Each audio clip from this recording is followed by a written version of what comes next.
Day to day லைஃப்பில் நம்ம தினந்தோறும் பலவிதமான செய்திகளை கேள்விப்படுறோம். பலவிதமான குற்றச்செய்திகள், திருட்டு, கொள்ளை, ரேப் கேஸு, அதுக்கப்புறம் வந்து ஒருத்தர் மர்டர் பண்ணிட்டாங்க. இந்த மாதிரி நிறைய கேஸ் வந்து நம்ம பார்க்குறோம். ஆனால் நம்ம பார்த்துட்டு அந்த நிமிஷத்தில் அதை வந்து நம்ம அதோட மறந்துட்டு போயிடுவோம். ஆனால் அந்த குற்றத்தினால் பாதிக்கப்பட்டவங்களுக்கும் சரி, அதனால் வந்து பாதிப்புக்கு உள்ளானவங்களுக்கும் சரி, எந்த அளவுக்கு அவங்களோட வாழ்க்கை அப்படின்றது மாறுதுன்னா கனவுல கூட நினச்சி பார்க்க முடியாதுன்னு தான் சொல்லணும். அப்படி ஒரு ஸ்டோரி தான் இன்றைக்கி நம்ம பார்க்க போகிறோம். 50 வருஷத்துக்கு முன்னாடி நடந்த ஒரு விஷயம், அவங்களுக்கு நீதி கிடைக்காம போனது, சட்டத்து மூலமாகவே குற்றவாளிகள் தப்பிச்சு போனது அப்படின்னு சொல்லிட்டு இதனால் பாதிக்கப்பட்ட ஒரு பெண்ணோட கதை தான் இன்றைக்கி நம்ம பார்க்க போகிறோம். இந்த வீடியோ நிறைய பேருக்கு ஆச்சரியமாகவும் இப்படியெல்லாம் வந்து ஏமாற்றுவாங்களா அப்படின்ற அளவுக்கும் இருக்கும். கண்டிப்பாக இந்த வீடியோவை கடைசி வரைக்கும் பாருங்கள். உங்களுக்கு கண்டிப்பாக வந்து இந்த ஸ்டோரி வந்து நல்லாவே உங்களுக்கு வந்து நிறைய தகவல்களை வந்து சொல்லும். இப்போ வாங்க வீடியோக்குள்ளே போகலாம். நம்மளோட க்ரைம் ஸ்டோரி சீரீஸில் இது வீடியோ நம்பர் 7. நம்மளோட சேனலை நீங்கள் ஃபஸ்ட் டைம் பார்க்குறீங்கன்னா மறக்காமல் சப்ஸ்கிரைப் பண்ணிவிட்டு என்னோட மற்ற வீடியோஸும் போய் செக் பண்ணுங்க.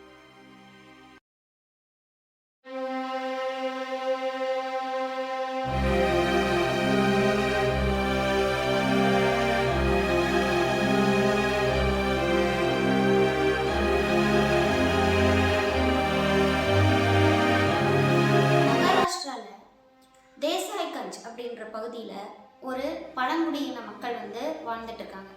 அதில் ஒரு பெண் இருக்காங்க. அவங்க தான் நம்ம இன்னைக்கு பார்க்கக்கூடிய அந்த ஸ்டோரியில் வரக்கூடிய மதுரா அப்படின்ற பெண். ஓகேங்களா? அவங்களோட ஏஜ் பார்த்தீங்கன்னா 14 to 16, 14 to 16 வயசு இருக்கக்கூடிய ஒரு பெண் அப்படின்னு வச்சுக்கோங்களேன், இளம்பெண். அவங்களுக்கு பார்த்தீங்கன்னா 2 சகோதரர்கள் இருக்காங்க. அவங்க நார்மல், அவங்களோட பழங்குடியின மக்கள்லாம் உங்களுக்கு தெரியும் இல்லைங்களா, நிறைய காட்டில் வேலை செய்யுது, அந்த மாதிரி ஒர்க் பண்ணுறாங்க. இந்த பெண் பார்த்தீங்கன்னா, அதாவது டொமஸ்டிக் ஒர்க்கர் அப்படின்னு சொல்ல, வீட்டில் வேலை செய்கிறது, வீட்டு வேலைகள் செய்கிறது, பாத்திரம் கழுவுறது, பெரிய பெரிய வீட்டில் போயிட்டு சமைக்கிறது, இந்த மாதிரி வேலைகள் செய்கிறது தான் இவங்களோட வேலை. இந்த மாதிரியே இவங்களோட லைஃப் அப்படின்றது ஓடிட்டுருக்கு, நல்லபடியாக தான் போயிட்டுருக்கு. இப்படி இருக்கக்கூடிய காலகட்டத்தில் பார்த்தீங்கன்னா, நுசி அப்படின்னு சொல்லக்கூடிய ஒரு பெண் வீட்டுக்கு வந்து இவங்க வேலைக்கு போகிறாங்க. யாருன்னு கேட்டிங்கன்னா மதுரா அப்படின்ற இந்த பொண்ணு. நுசிக்கு பார்த்தீங்கன்னா மதுராவை ரொம்பவே பிடிச்சிருக்கு. ஒரு நல்ல ஃப்ரெண்ட்லியாக, நார்மலாக மற்றவங்க வேலை வாங்குறவங்க மாதிரி இல்லாமல் ரொம்பவே க்ளோஸாகவும் இருக்காங்க. மதுராவுக்கு தேவையானது கொடுக்குறது, செய்கிறது, பழகிறது அப்படின்னு சொல்லிட்டு நார்மலாக ஒரு ஃப்ரெண்ட்ஸ் எப்படி இருப்பாங்க அந்த மாதிரி இருக்காங்க. இதனால் இவங்களுக்கு என்ன ஆகுதுன்னா மதுராவை ரொம்பவே பிடிச்சி போயிடுது. அது மட்டும் இல்லாமல் அந்த காலகட்டத்தில் பார்த்தீங்கன்னா ஒரு 16, 17 வயசு ஆனால் மேரேஜ் பண்ணிடுவாங்க இல்லைங்களா. அப்போ வந்து பார்த்தீங்கன்னா மதுராவுக்கு மேரேஜ் ஆகாமல் இருக்குது, நுசிக்கான மேரேஜ் ஆகிடுச்சு. அப்போ இவங்களுக்கு மேரேஜ் ஆகாமல் இருக்கும்போது இவங்களோட சூழ்நிலை என்ன அப்படின்னு கேட்டிங்கன்னா, அவங்க வந்து சொன்னது இல்லைங்களா, கொஞ்சம் வறுமையில் இருக்கக்கூடியவங்க. அதனால் அவங்களோட சகோதரர்களால் இவங்களுக்கு மேரேஜ் பண்ணி வைக்க முடியல. அந்த ஒரு சூழ்நிலை வந்து இவங்களுக்கு நிலவிட்டுருக்கு. அதனால் என்ன பண்ணுறாங்க அப்படின்னு கேட்டிங்கன்னா, இந்த நுசி அப்படின்றவங்க அவங்களோட ரிலேஷனில் இருக்கக்கூடிய அசோக் அப்படின்ற ஒரு பையன் கூட வந்து என்ன பண்ணுறாங்கன்னா, இவங்களை வந்து நம்ம பேசுவோம், மேரேஜ் பண்ணி வைப்போம் அப்படின்ற மாதிரி ஒரு இது வந்து அவங்களுக்குள்ள பேச்சுவார்த்தை அப்படின்றது போயிட்டுருக்கு, பேசி பார்ப்போம் அப்படின்னு சொல்லிட்டு. ஆனால் பார்த்தீங்கன்னா இதில் வந்து யாரோ இந்த கேஸை பொறுத்த வரைக்கும் மதுரா வந்து இதுக்கு விருப்பம் தெரிவித்த மாதிரியோ இல்லை அசோக் வந்து விருப்பம் தெரிவித்த மாதிரியோ இதில் எந்த ஒரு இதுவுமே கிடையாது, பேக்ரவுண்டுமே கிடையாது. ஓகேங்களா? இதுதான் வந்து மெயினு. இப்படி போயிட்டுருக்கு. இப்படி போயிட்டு இருந்தப்போ பார்த்தீங்கன்னா இந்த மதுராவோட சகோதரருக்கு 2 பேர் இருக்காங்களே, அதில் ஒருத்தருக்கு இந்த விஷயம் அப்படின்றது தெரிய வந்துடுது. தெரிய வந்து அவருக்கு இந்த விஷயம் அப்படின்றது பிடிக்கல. ஓகேங்களா? பிடிக்கல அப்படின்றதுனால என்ன பண்ணுறாரு அப்படின்னா, அவர் ஒரு கம்ப்ளைண்ட் கொடுக்குறாரு. ஓகேங்களா? போலீஸ் ஸ்டேஷனில், அந்த தேசாய்கஞ்சில் இருக்கக்கூடிய ஒரு போலீஸ் ஸ்டேஷனில் போயிட்டு கம்ப்ளைண்ட் கொடுக்குறாரு. கம்ப்ளைண்ட் என்னென்னு பார்த்தீங்கன்னா, இந்த மாதிரி தன்னோட சகோதரியை வந்து அவங்க கடத்திட்டு போக பார்க்குறாங்க அப்படின்னும், அதனால் என்னோட சகோதரியை வந்து நீங்கள் மீட்டு கொடுக்கணும் அப்படின்னு சொல்லிட்டு அவர் கம்ப்ளைண்ட் கொடுக்குறாரு. கம்ப்ளைண்ட் கொடுத்த உடனே அவங்கள போய் கூட்டிகிட்டு வராங்க. யார் யார் அப்படின்னு கேட்டிங்கன்னா, நுசி, அவரோட கணவர் அந்த அசோக் அப்படின்ற அவர், அடுத்து வந்து மதுரா, 4 பேரையும் வந்து கூட்டிகிட்டு வர சொல்கிறாங்க. போலீஸ் ஸ்டேஷனுக்கு போனதும் இவங்க 4 பேரையும் வந்து உள்ளே வர சொல்கிறாங்க. அவங்களோட சகோதரர்கள் வர சொல்கிறாங்க. எல்லாரையும் கூப்பிட்டு வச்சு என்ன பண்ணுறாங்கன்னா விசாரிக்கிறாங்க. ஆமாம் அப்பா, இவங்க கம்ப்ளைண்ட் கொடுத்துருக்காங்க அப்படியா அப்படின்ற மாதிரி எல்லாம் விசாரிச்சுட்டு இருக்காங்க. எல்லாரும் விசாரணை முடித்தோடனே மதுரை என்ன சொல்கிறாங்கன்னா, அப்படிலாம் ஒன்றும் கிடையாது, நான் நார்மலாக வேலைக்கு போகிற மாதிரி தான் போய்கிட்டு இருந்தேன், இவங்க வந்து நான் பிடிக்காதனால அந்த மாதிரி வந்து கம்ப்ளைண்ட் கொடுத்துருக்காங்க, மற்றபடி இதுக்கு எந்த ஒரு இதுவுமே கிடையாது அப்படின்றத சொல்லிடுறாங்க. அவங்க வந்து எந்த விருப்பமும் இல்லை அப்படின்றதையும் சொல்லிடுறாங்க. அவங்க அண்ணன் கம்ப்ளைண்ட் பண்ண மாதிரி எந்த ஒரு விஷயமும் அவங்க நடக்கலை அப்படின்றது தெரிஞ்ச உடனே எல்லாருமே கிளம்புறதுக்கு ரெடியாக வராங்க. அப்போ அங்கே இருந்த 2 காவலர்கள் பார்த்தீங்கன்னா, முக்கியமாக வந்து கணபத் அப்புறம் வந்து துக்காராம் அப்படின்னு சொல்லக்கூடிய 2 காவலர்கள் இருக்காங்க. அவங்க 2 பேரும் என்ன பண்ணுறாங்கன்னா, இவங்களெல்லாம் அனுப்புறதுக்கு பர்மிஷன் கொடுக்குறாங்க. யார் யாருன்னு கேட்டிங்கன்னா, நுசி அவரோட கணவர், நெக்ஸ்ட்டு பார்த்திங்கன்னா அந்த அசோக் அப்படின்ற அவர், அடுத்து பார்த்திங்கன்னா அவங்களோட சகோதரர், எல்லாரையுமே வந்து வெளியே போகிறதுக்கு பர்மிஷன் அப்படின்றது கொடுக்குறாங்க. நீங்கள் கொஞ்ச நேரம் வெளியே வெயிட் பண்ணுங்கள், எங்ககிட்ட வந்து நாங்கள் இன்வெஸ்டிகேஷன் பண்ணணும் அப்படின்னு சொல்லிட்டு அவங்கள வந்து வெயிட் பண்ணவும் வைக்கிறாங்க. அதுக்கப்புறம் பார்த்தீங்கன்னா இவங்களை என்ன பண்ணுறாங்க அப்படின்னு கேட்டிங்கன்னா, இவங்க கிட்ட அவங்க வந்து தப்பாக நடக்கிறதுக்கு முயற்சி பண்ணுறாங்க. யாருன்னா அந்த 2 இவங்க இருக்காங்க பார்த்தீங்களா, அங்கே இருந்த 2 போலீஸ்காரங்க, அவங்க 2 பேரும் வந்து தப்பாக நடக்க முயற்சி பண்ணுறாங்க. முயற்சி பண்ணதில் இந்த பெண்ணுக்கு வந்து கல்வி அறிவு அப்படின்றது சுத்தமாக கிடையாது. ஏன்னா வந்து அவங்க பழங்குடியினத்தை சேர்ந்தவங்க. அந்த காலத்தில் அந்த டைமில் வந்து படிப்பறிவு அப்படின்றது ரொம்பவே கம்மி. அதனால் அவங்களுக்கு எதிர்க்கவும் தெரியல, என்ன பண்ணுறாங்க அப்படின்றது அவங்களுக்கு தெரியல. இந்த மாதிரி இருக்கிற டைமில் என்ன ஆச்சுன்னா அவங்க வந்து தப்பாக யூஸ் பண்ணுறாங்க அவங்க. அப்புறம் பார்த்தீங்கன்னா கொஞ்ச நேரம் கழித்து இந்த வெளியே இருந்த அவங்க ரிலேஷன்ஸ்லாம் வந்து ரொம்ப நேரம் ஆகி வராதனால அது லைட்லாம் ஆஃப் பண்ணியிருக்கும்போது அவங்க பயந்துட்டு கதவை தட்ட ஆரம்பிக்கிறாங்க. ரொம்ப நேரம் கதவை தட்டி அவங்க கதவே திறக்கல அப்படிங்கும்போது என்ன பண்ணுறாங்கன்னா, நீங்கள் இன்னும் கொஞ்ச நேரம் வெளியே வரலன்னா நாங்கள் போலீஸ் ஸ்டேஷனை எரிச்சிருவோம் அப்படின்ற மாதிரி மிரட்ட ஆரம்பிக்கிறாங்க.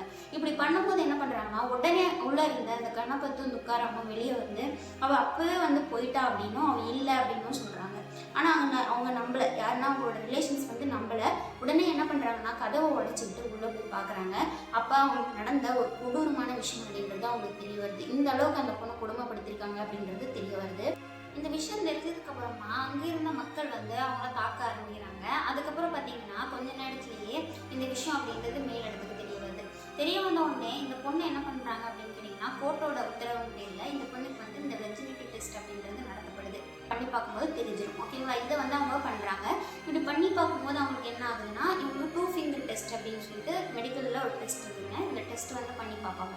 ஆனால் அங்கேருந்து, அதாவது அந்த நிகழ்வு நடந்த இடத்துலேருந்து 24 மணி நேரத்துக்கு அப்புறமா ஒரு 140 கிலோமீட்டர் தள்ளி இருக்கக்கூடிய அந்த ஒரு ஹாஸ்பிட்டலுக்கு வந்து கூட்டிகிட்டு போகிறாங்க, ஜிஹெச்சுக்கு. கூட்டிகிட்டு போய் அங்கே வந்து அவங்களுக்கு இந்த வெர்ஜினிட்டி டெஸ்ட் அப்படிங்கிறது நடத்தணும் அப்படின்றது கோர்ட் வந்து தீர்ப்பு கொடுத்துருக்காங்க இல்லைங்களா. அங்கே வந்து இவங்க வந்து பண்ணுறதுக்கும் போகிறாங்க, அங்கே பண்ணவும் செய்கிறாங்க. பண்ணி வந்த ரிப்போர்ட்டில் என்ன இருக்குது அப்படின்னு பார்த்தீங்கன்னா, இவங்க வந்து ஆல்ரெடி வந்து செக்ஷுவலி ஆக்டிவாக இருக்காங்க. இவங்களுக்கு அந்த ஹைமன் அப்படின்றது ஆல்ரெடி பிரேக் ஆகிருக்கு அப்படின்றது வந்து சொல்லியிருக்காங்க. இந்த ஹைமன் அப்படி கோர்ட்டுக்கு வந்து இந்த ரிப்போர்ட் அப்படின்றது அனுப்பப்படுது. அந்த கோர்ட்டில் ரிப்போர்ட்டில் என்ன ஆகுதுன்னா, 1974 வருஷம் இந்த மாதிரியே இந்த கேஸ் வந்து கொஞ்சம் கொஞ்சமாக போயிட்டு இருக்கும்போது 72 நடந்த நிகழ்வு மார்ச் மாதம். அடுத்து பார்த்தீங்கன்னா 74 தான் இந்த கோர்ட்டு வந்து குற்றவியல் நீதிமன்றத்துக்கு இது வந்து போகும்போது எல்லாம் விசாரணை எல்லாம் பண்ணுறாங்க. பண்ணினோடனே இந்த பொண்ணோட அந்த வழக்கு அப்படிங்கிறது வருது. வந்தோடனே இந்த பொண்ணுக்கிட்ட வந்து இந்த மாதிரி வந்து விசாரிக்கிறாங்க, எல்லாம் இந்த சைடும் விசாரிக்கிறாங்க. அடுத்து அந்த தீர்ப்பு, அதாவது அந்த டெஸ்ட் ரிப்போர்ட்டையும் எடுத்து பார்க்குறாங்க. அதில் இந்த மாதிரி ரிப்போர்ட் இருக்கும்போது என்ன சொல்லியிருக்காங்கன்னா, அந்த பொண்ணுக்கு உடம்புல எந்த விதமான காயங்களும் இல்லை. அது மட்டும் இல்லாமல் இவங்க கட்டாயப்படுத்தினாங்க அப்படின்றதுக்கான எந்த ஒரு அடையாளமும் இல்லை அப்படின்னும், அந்த பொண்ணோட கன்சென்டன் பேரில் தான் இது நடந்திருக்கு அப்படின்ற மாதிரி சொல்லிடுறாங்க. மதுராவை பார்த்தீங்கன்னா இதில் வந்து ரேப் விக்டிமாக வந்து எடுத்துக்க முடியாது. அதே போல் அந்த 2 காவலர்களையும் வந்து குற்றவாளிகள் அப்படின்னு சொல்ல முடியாது. ஏன்னா அது அவங்களோட விருப்பத்தின் பேரில் வந்து நடந்திருக்கலாம் அப்படின்னு சொல்லிட்டு தீர்ப்பு கொடுத்துட்றாங்க. இதுக்கப்புறம் பார்த்தீங்கன்னா பலவிதமான போராட்டங்கள் அப்படிங்கிறது நடக்குது. ஒரு பெண்ணை எப்படி நீங்கள் இப்படி பண்ணுவீங்க, பண்ணிவிட்டு நீங்கள் ஏன் இப்படி சொல்கிறீங்க, இந்த மாதிரி வந்து இல்லைன்றீங்க இப்படின்னு சொல்லிட்டு ரொம்ப பிரச்சனை பண்ணுறாங்க. இதனால் இந்த போராட்டங்கள், தொடர் போராட்டங்கள், கேஸ் திருப்பி ஹியரிங் வந்துட்டே இருக்கிறதுனால மும்பை உயர்நீதிமன்றம், அதாவது அந்த இதுக்கு வந்து இந்த வழக்கு அப்படின்றது போகுது, மதுரா வழக்கு. அப்போ போகும்போது என்ன ஆகிடுதுன்னா, அப்போ அவங்க என்ன பண்ணுறாங்க அப்படின்னு கேட்டிங்கன்னா, ஒரு பெண்ணோட விருப்பம் இல்லாமல், அவங்களோட கன்சென்ட் இல்லாமல் நடந்திருக்கக்கூடிய இந்த விஷயம் அவங்களே சொல்கிறாங்க, நான் வந்து இல்லை, எனக்கு இதில் விருப்பம் இல்லை அப்படின்ட்டு. அப்படி சொல்லும்போது நீங்கள் வந்து எப்படி இல்லைன்னு சொல்லுவீங்கன்னு சொல்லிட்டு அதுக்கப்புறம் பார்த்தீங்கன்னா இந்த கேஸை மறுபடியும் இது பண்ணி அவங்களுக்கு ஒரு தீர்ப்பு கொடுக்குறாங்க, அவங்களுக்கு தண்டனை கொடுக்குறாங்க. யாருக்குன்னு பார்த்தீங்கன்னா அந்த காவலர்களுக்கு என்ன தண்டனைன்னு பார்த்தீங்கன்னா 5 வருட சிறை தண்டனை அப்படின்றது கொடுக்குறாங்க. இந்த சிறை தண்டனை கொடுத்ததுக்கு அப்புறமும் கூட இந்த பிரச்சனை ஓயலை அப்படின்னு தான் சொன்னோம். நிறைய பேர் அப்போ நீங்கள் சிறை தண்டனை கொடுத்தீங்கன்னா அவங்க வெளியே வந்துடுவாங்க ஈஸியாக. அப்போ அந்த டைமில் இருந்தவங்க நிறைய பேர் இப்போ இல்லைங்க. ஆனால் இதெல்லாம் வந்து அந்த ஆர்டிக்கலில் வந்து நிறைய பேர் வந்து பிரச்சனை பண்ணலாம் போட்டிருக்காங்க, போராட்டம் பண்ணதும் இப்போயும் ரெக்கார்ட்ஸ்லேயே இருந்துகிட்டு தான் இருக்குது. இந்த மாதிரியான ப்ராப்பரான ஒரு நீதி அப்படின்றது அந்த பெண்ணுக்கு அந்த டைமில் வந்து கிடைக்கல. எல்லாருமே வந்து அந்த பெண்ணை என்ன சொல்கிறாங்க அப்படின்னு கேட்டிங்கன்னா, அந்த முசி பழகின முசி ஆகட்டும், அந்த அசோக் அப்படின்றவங்க ஆகட்டும், நிறைய பேர் அவங்களோட அண்ணன்கள் ஆகட்டும், சொந்தக்காரங்க ஆகட்டும், எல்லாரும் என்ன சொல்லிட்டாங்க அப்படின்னா, இந்த பெண்ணை இந்த வழக்கை முடிக்கணும் அப்படின்றதுக்காக அவங்களோட இதுக்கு ஏற்ற மாதிரி இந்த பொண்ணு நடந்துக்கிட்டா, இந்த பொண்ணு மேலே தான் தப்பு, இவ தான் எல்லாம் பண்ணா அப்படின்னு சொல்லிட்டு இந்த பெண்ணை ஒதுக்கவும் செஞ்சுட்டாங்க. இந்த குடும்பத்திலேருந்து ஒதுக்கப்பட்ட நண்பர்கள், உறவினர்கள் எல்லாருனாலும் ஒதுக்கப்பட்ட அந்த பெண் வந்து தனக்கான நீதியும் கிடைக்காம அந்த ஊரை விட்டே போயிடுறாங்க. இப்படி 1983 வருஷம் இந்த மாதிரி வந்து மதுரா அப்படின்றவங்க அந்த கேஸில் இருந்து காணாமல் போகிறாங்க, அந்த கேஸும் வந்து காணாமல் போகுது. இந்த மாதிரி வந்து எங்கே போனாங்க, என்ன ஆனாங்க அப்படின்றது யாருக்குமே தெரியல. அதுக்கப்புறம் பார்த்தீங்கன்னா இப்போ கொஞ்சம் வருஷங்களுக்கு முன்னாடி இவங்கள தேடி போயிருக்காங்க. அப்போ வந்து மதுரா அப்படின்றவங்க அவங்க கிடைச்சிருக்காங்க. அவங்க மட்டும்தான் கிடைச்சிருக்காங்க. மற்றபடி அவங்கள சுற்றி இருந்த நிறைய பேர் வந்து இப்போ இறந்து போயிட்டாங்க. யாருமே இந்த கேஸ் சம்மந்தப்பட்ட யாருமே கிடையாது. அவங்கள மட்டும் பார்த்துருக்காங்க. அவங்கள போய் இன்டர்வியூ பண்ணியிருக்காங்க.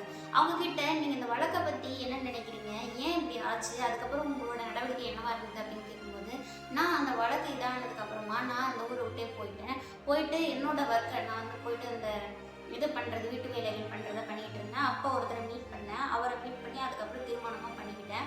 அதுக்கப்புறம் எனக்கு வந்து 2 குழந்தைகள் வந்து பிறந்தாங்க. அவங்க தான் இப்போ என் கூட இருக்காங்க அப்படின்னு சொல்லியிருக்காங்க. இந்த கேஸை பற்றின என்ன இருக்குது, உங்களுக்கு வந்து நம்மளுக்கு இப்படி நடந்துருச்சு அப்படின்னு சொல்லிட்டு உங்களுக்கு அசிங்கமாக இருக்கா, இல்லை வந்து நம்மளுக்கு நீதி கிடைக்கல அப்படின்னு உங்களுக்கு கோபமாக இருக்கா அப்படின்னு சொல்லிட்டு கேட்கும்போது, எனக்கு அசிங்கத்தை தாண்டி கோபம் தான் அதிகமாக இருக்குது.